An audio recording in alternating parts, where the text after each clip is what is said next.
Yeah. This is the Legacy League. Tell me what will your legacy be? Yeah, yeah.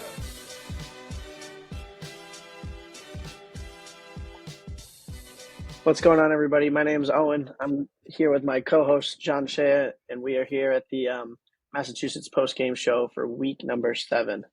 This week, 3 very highly competitive games all came down to that fourth quarter. We're going to talk about the 2 close ones first, and then we'll get into that nightcap later. But the first game of the night was DTMB versus Immortals, where DTMB got the win 97-91. This game was close just about all the way through, and our league leading scorer, Ethan Austin, had another showing where he scored 53 in this one. John, take this any direction, DTMB, Immortals. It was a great game, but just what'd you think of it all? This was a great game. I thought the Immortals, even though, Ethan Austin, this game had 53 points, it was all around just unstoppable. Cole Sullivan also did very well for DTMB, putting up 24 points. And obviously Terrence Gallo didn't put up as many points as previous games, but he was a key player and made some very good offensive plays. But the Immortals, they all played really well. I thought this was one of their best games, even though they lost. Casey Key put up 31 points and had 10 rebounds that game with Freddie Milligan and Kyle Wolf and it just leading the way for the Immortals. They've had a bunch of great defensive plays, had a bunch of steals towards the end of the game.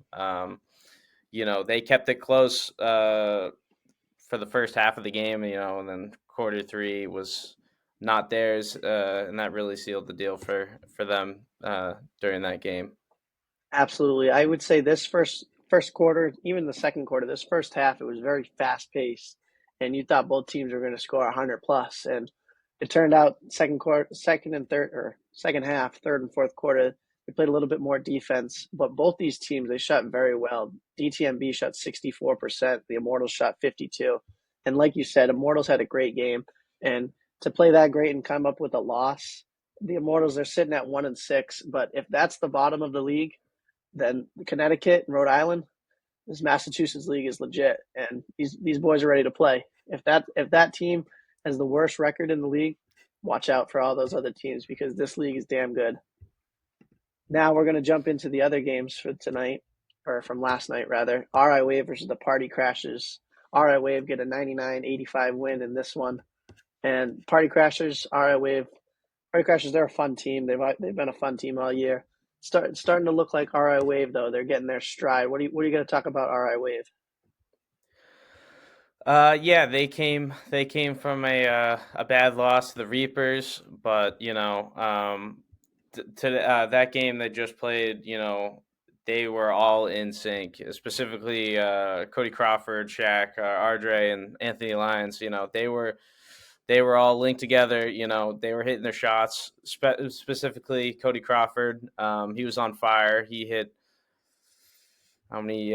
He went 3 for 7 on threes, but those threes felt clean and they were all in a row. So but they I got to give it to Party Crashers because they also played a very good game. I said this in the beginning with the Immortals and Party Crashers. I was waiting for them to really start to connect the dots, and I've seen that happen. RI Wave and DTMB had their games last week, but any other day, Party Crashers or Immortals could have won the game. And I think, I think that is going to make for a very interesting playoffs if those two teams towards the bottom of the standings, if they're really starting to catch their wave, and both these teams lost, and we're talking about them like they played a great game, which they did. So come playoff time, upsets are definitely up there in possibility. But I want to mention, like you said, Cody Crawford, he did great. He hit a bunch of threes. Those threes he hit were real deep, but then he had a heat check at one point, and the crowd went silent. That was a bad air ball. But that is true. Other than that, the RI Wave, they played great, and they definitely deserved the win. But more on the Party Crashers and Kevin Flynn and just this team in general. Kevin Flynn, he had 35 again last night, and this team, like you said, they're starting to hit their stride, and they're definitely come playoff time, depending on the seeding and how these teams match up, they could be a pretty good matchup against some of these teams at the top of the standings. Now, for the third game tonight, we're going to talk about the Reapers and Mob. This one, going into the night, I thought this game was going to be an instant classic, but the Reapers had other plans. They win at 74-53, behind 25 from Jay Sean Edwards and 24 from Kevin Views. But big note in this game, the Mob, without their leading scorer, third leading scorer in the league, Sebastian Delone. He wasn't there last night, and that definitely played a factor for Mob. But just talk about the Mob in this game and how without Sebastian they weren't able to get the win. Well, it wasn't just Sebastian. I think having a fifth man, on the court was pretty crucial for them because they only had 4 players that night, and usually they're playing with a full roster. So they weren't able to sub out. They had to play the entire game. And I think just as the game went on, they just really started losing steam. They try to keep it close for the first quarter, but as that third quarter hit, they're starting to get exhausted. The Reapers have a lot bigger of a bench, so they're able to sub out, and Reapers, their bench is strong, so whoever they bring in, is still going to be able to play very good ball, and it's tough to keep up with. Reapers got a lot of energy. And for them to be able to sub out and bring in new players, it was tough for the Mob. Yeah, like you say, the Reapers, they're one of those teams, they're going to run you off the court regardless of how many players are on your bench, and especially when you don't have any players on your bench. That's where the Reapers can really take advantage, and they play that defense that they've done all year. That's why they're 7-0. They get those steals, they get those fast breaks and easy points, and that's why I can safely say they have clinched the number 1 seed, and they're definitely going to have a bye that 1 week, be well rested, and then go into the is it quarterfinals or would it be semifinals? But regardless, they're going to be hunting for a title. Whereas the Mob, since they lose this game, they go down to 4-3, and we got 3 teams at 4-3. So next week is crucial for all of those teams. But like you said, the Mob without Sebastian, without their other guys, they ran out of steam, and they didn't have the greatest shooting night, only shooting 42% as a team, whereas the Reapers, they shot 53%. But I just mentioned it a little bit ago. Now we're going to jump into the standings going into week 8 with a 3-way tie for second place, and every single team wants that win so they can get that bye. So as you look at the standings, I don't know if you listeners are looking at the standings as we're going, but we'll read it out to you. So the Reapers, they're 7-0. DTMB, RI Wave, and Mob, they're all 4-3. And then the Party Crashers and Immortals, they're both 1-6. And next week's games, week 8, that's going to determine a lot. Like I said earlier, the Reapers, they've clinched the 1 seed, and they get to play the Immortals next week. So if the Immortals can get a win, they go up to 2-6. They'll have a better chance at seeding wise. And then for the other games, you got Mob versus Party Crashers. Both those teams, Mob gets a win, they go up to 5-3. They lose, they go to 4-4. And it's going to be a bloodbath next week. And then the last game, DTMB versus RI Wave, both those teams are 4-3, and that's the last game of the regular season, last game of the first regular season here in Massachusetts. And that's also going to be a classic. So we'll check out that. But with the standings coming to an end, that means one of 2 things. It means the season's coming to an end, but also means it's playoff time, and it's time to pick some MVPs, some Offensive Player of the Years, All-Stars, all those fun awards. And that's where we're going to jump into now. So the 3 awards we're going to talk about today: MVP, Offensive Player, Defensive Player of the Year.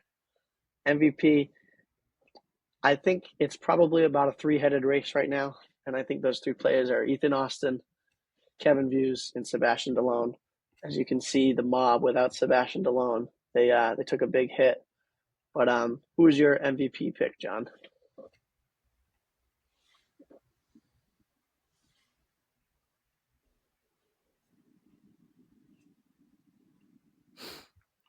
Sorry, say that again. You kind of cut out for me. Sorry, my thing was reconnecting. I was asking who was your MVP pick for this year. Yeah. Well, I heard before what you said. It's a three-headed race right here. And honestly, I would say there's more. I got to give it to. There's four people that are in my mind that I would choose for MVP, and that's got to be Ethan Austin, Kevin Views, Sebastian Delone, and I'm gonna throw in Kevin Flynn. Kevin Flynn, I love it. Kevin Flynn's gonna like that here in that one.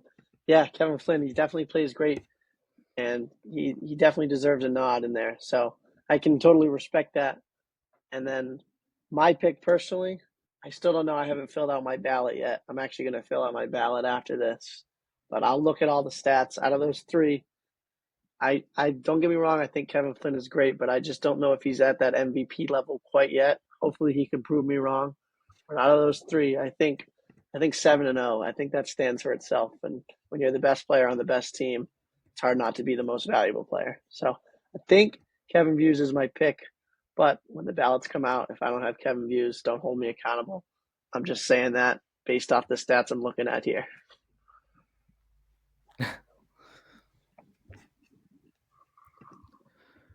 But I just wanted to ask you who you think your offensive player of the year would be. All right. Well, if Kevin Views is off the table, which he definitely is as my MVP, I think the offensive player. I think it's between the two, where it's Ethan Austin and Kevin Flynn, and I think averaging 42 a game, you lead the league in points per game, and I think that speaks for itself in terms of offense. He can get just about any bucket whenever he wants. 42 a game is crazy, and I think Ethan Austin's probably deserving of that offensive player of the year. But I also think Kevin Flynn definitely deserves some love over there, and he has a good chance at it as well. Yeah, I can't help but not disagree with that. Ethan Austin is just unbelievable. So, 42 points per game. He's just absolutely insane on offense, and he's someone that you always want on your team. He's going to make plays. He's going to look for openings.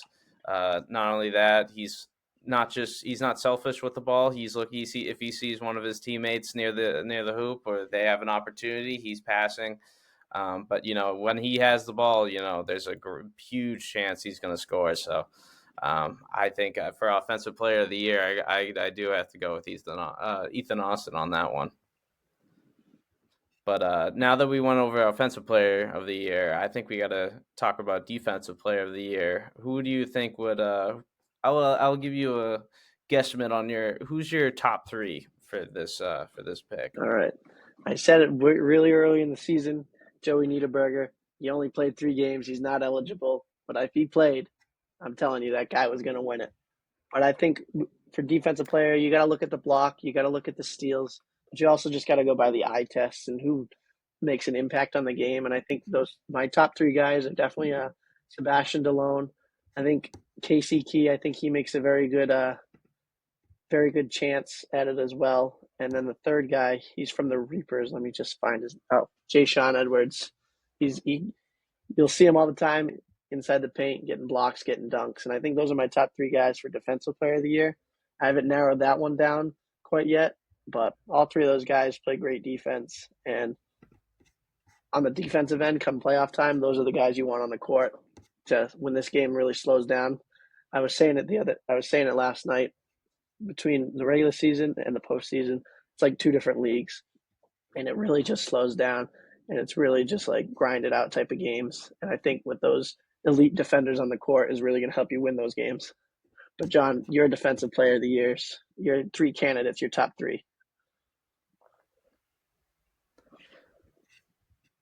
Yeah, I gotta agree. There's at this we did say it, Joey Niederberger, but him being injured took him out of that race fairly early on. But I figured if he had a healthy season, I wouldn't be surprised if he was my top pick. But if we're talking about players defensively, it's so all around, that it really there's so many people I could choose. You got Sebastian Delone with 15 blocks. We got Terrence Gallo. He's got 20 steals. Kevin View's got 19, and I could say Daquan Durham also. He has 14 blocks, and I'm pretty sure he had 14 steals. Sorry, and I'm pretty sure he had 8 blocks. But I'm gonna lead that up for choice later because this is something I'm still really thinking on because there's so many players I could really choose. But if there's defensive player of the year, I might have to go with Sebastian Delone. That would be my top pick so far. I think that's totally fair. We've talked about those three all night: Sebastian Delone, Kevin Hughes, and Ethan Austin, and they're definitely going to get some love when it comes to the awards. But I bet you, if you ask any of them right now, all they want is a trophy at the end of the year. They just want to win that title, and I got to respect that. And we won't pry them too much, but definitely a fun season so far, and the playoffs are just the beginning. So for me and John, that was the Massachusetts Post Game Show. Thank you guys for listening, and we'll see you next week. Bye bye.